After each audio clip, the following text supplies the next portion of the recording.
Okay, hi. My name is Charlie Fournier, and I'm new to the Johnson City area, Johnson City, Tennessee. I had a need for repairs to my 2005 Dodge Ram 3500, and my no regular mechanic was unavailable, so I decided to bite the bullet and take it to a Dodge dealer.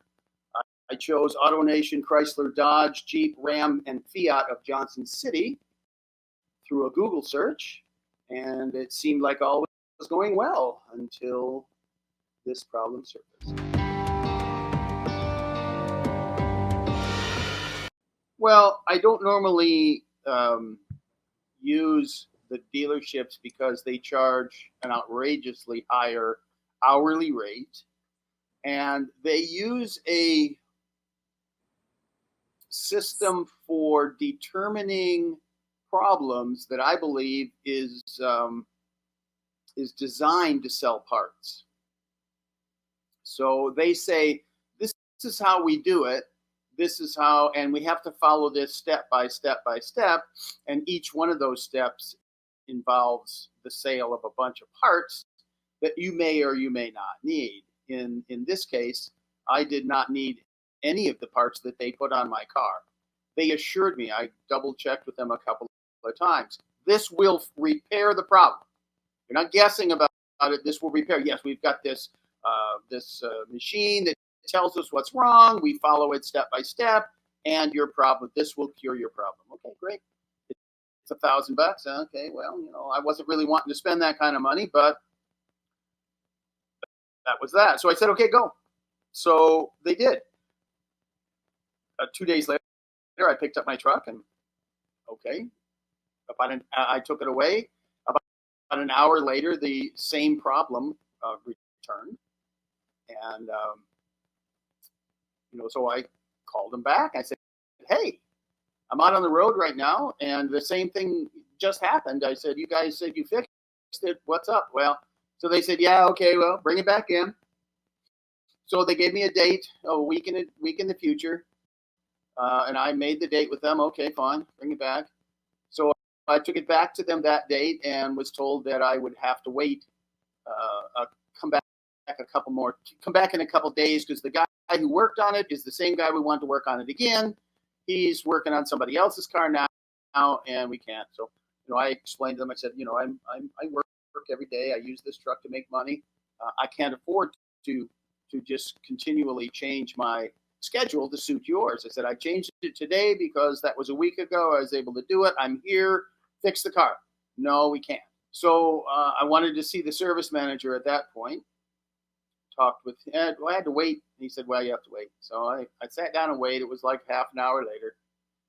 He became available. I went into his office, and he listened to me, explain the problem, and he said, well, maybe I can get him to work on it now. And I said, really, I've sort of lost my confidence in your guys' ability to solve my problem. I said, what I'd like to do is, I realize you put brand new parts on my car. They weren't the problem, but you put them on anyway. You don't have my old parts, so I'll pay for the parts, but I expect you to refund the labor charge that you charged me. And he said, I won't be giving you any money back. If you want, I can see about getting you in today, and maybe we'll take another stab at fixing your problem. So I said, no, I don't want to do any of that. So the whole reason I went to them in the first place was because my regular guy was overloaded. He says, I can't get to your car for another week or so. I had a trip planned with my wife to drag our RV to another state, and we were hired to be there for that week. So I took it to the dealer thinking that, okay, I know I'll have to pay more money, but at least it'll get fixed. Well, it's currently at my guy's right now, and he has solved the problem and had nothing to do with any of the parts that they put on the vehicle. So, I'm sort of at a loss. So about maybe a day or two after the August 12th, the date I went back to them, the service manager sent me an email saying, I'd really like to have you come back in, and I'll give you 10% off of whatever it is we figure might be wrong. Yeah. So I said, no, I'm not interested in coming back. Well, this morning I got a email from the general manager of the place, lo and behold. And he said, I'm really interested in getting this problem worked out. What's the problem? So he doesn't really know what's going on. He's probably caught wind of the Better Business Bureau complaint I put up, or who knows what. Maybe your guys' scenario. I have no idea how he found out. Maybe this is, maybe he's an honest guy and he does look after this kind of stuff. So I sent him a copy of the letter that I gave to everybody with regards to the specifics of the complaint.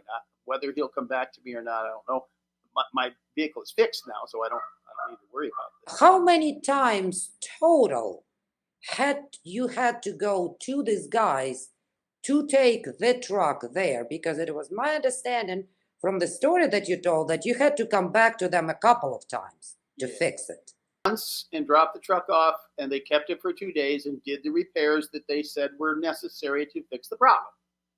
Then a week, that did not fix the problem. I made an appointment for a week into the future to bring it in again, to have the repairs looked at a second time, to have the problem looked at a second time. When I arrived that second time, they told me I'd have to come back in a couple of days because they were too busy.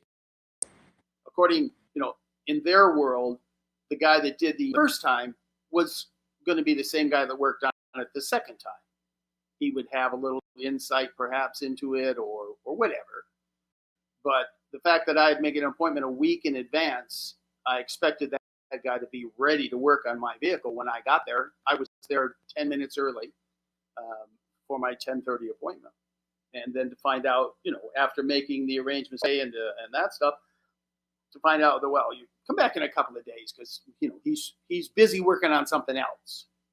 That sort of was the straw that broke the camel's back. At that point, I was unwilling to proceed.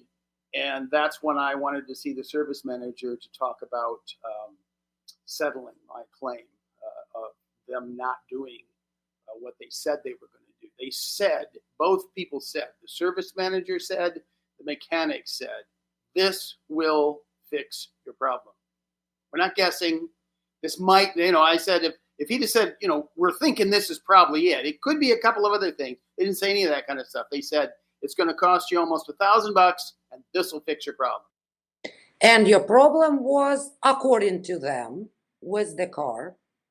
Well, I went in and told them my problem. My problem was there's a light on my dashboard that's indicating something is wrong. Okay?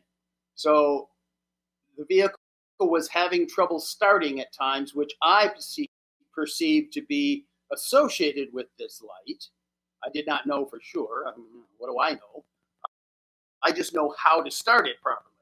And it had given me a few false starts, which is why I was in getting the repair done in the first place. I could not afford to have the truck not start.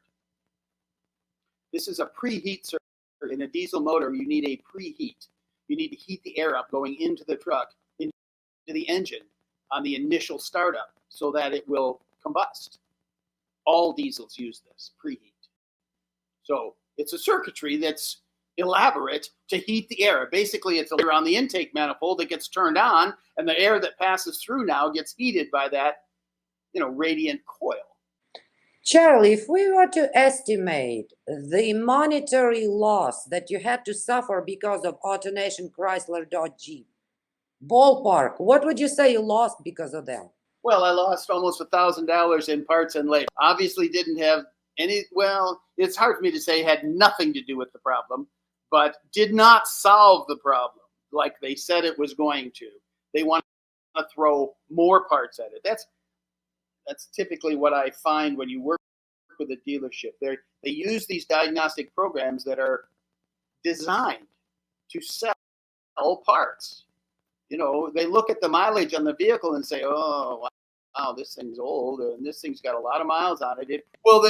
The thing they do this, what they call a safety check. Check your brakes and air pressure and this, that, and the other thing. So it's okay. They don't charge you for that, or at least they claim they don't. And they came back to me with a needed repair. Said, our diagnostic system is telling us that you've got some high pressure on the return line, and that means you need all new injectors and this and that and the other thing. That was almost a $10,000 estimate of what they said. This is what you should be doing if you want your car to start properly.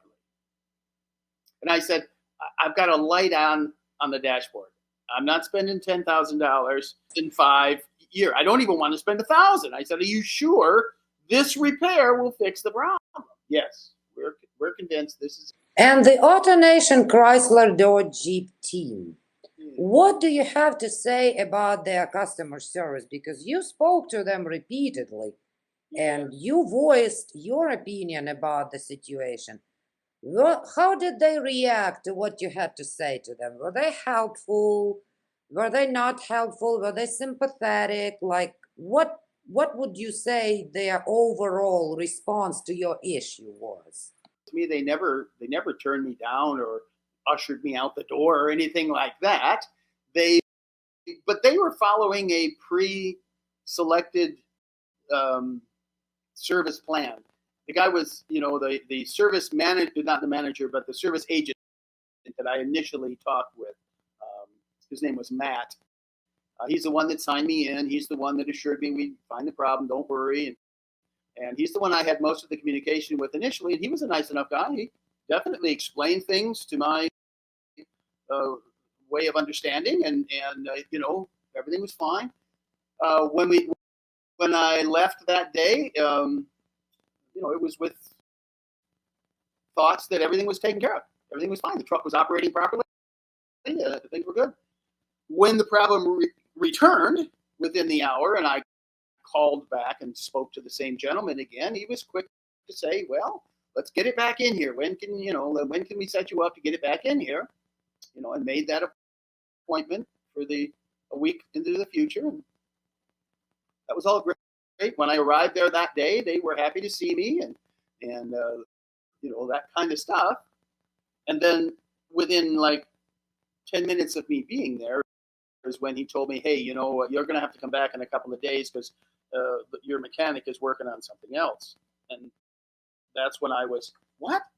I made this appointment a week ago, and I changed my working schedule to be here at 10:30 in the morning so that it would suit your needs. So now, well, I'm sorry, it's just the way it goes sometimes.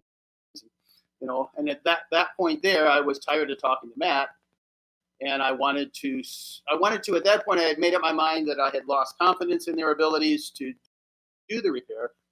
They're nice people. They smile at you and stuff, but I think they're running on a pre-organized plan by the owner of the company that says, here's how we're going to do business. Smile, but take the money and don't agree to, at any rate.